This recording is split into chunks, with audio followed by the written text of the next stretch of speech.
ka na umiyak, Emily. Narinig mo naman ang sinabi ni Vince at Miguel, di ba?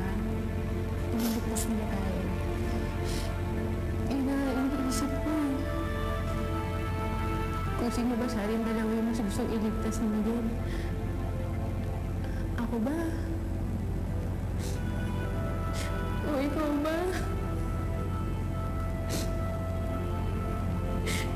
Huwag ka naman ganyan mag-isip.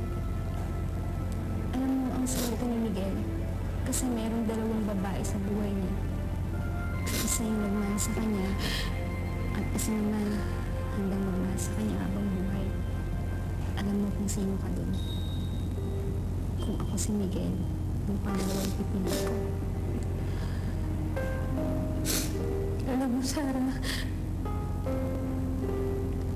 ang hirap mo kasi pantayan. Hindi ko mapigilan na hindi ma-insecure sa'yo. Ang ganda mo. Ang bait-bait mo. Nag-aral ka pa sa magandang paaralan. Lahat nga ng lalaki, katangian mo na magustuhan. Nasa iyo lahat. Ako katulong lang ako. Hindi naman makitid ang utak ni Miguel eh. Yun nga yung isa sa mga bagay na nagustuhan ko sa kanya noon.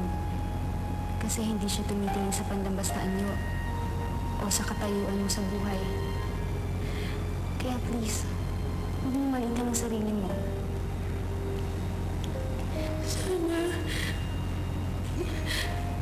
Sana tingin naman na Diyos yung panalangin ko.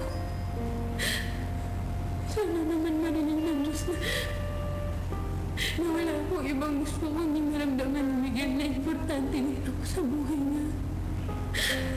Sana kailangan ko siya. Kailangan ko si Miguel ngayon. Hindi ko ako gano'n siya. Huwag kang mawala ng pag-asa.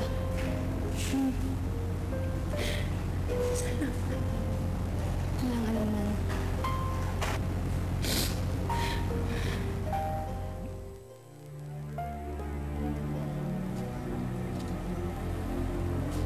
Sa inyo ba yung pera? 5 milyon! Kaya nang napag-usapan. Gusto mo, Mix?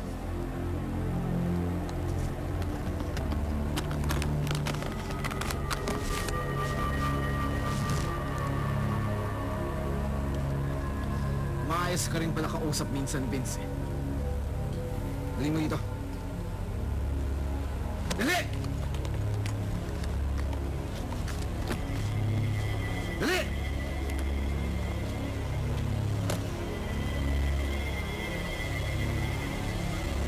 Diyan na yung pera. Makawalan mo na sila.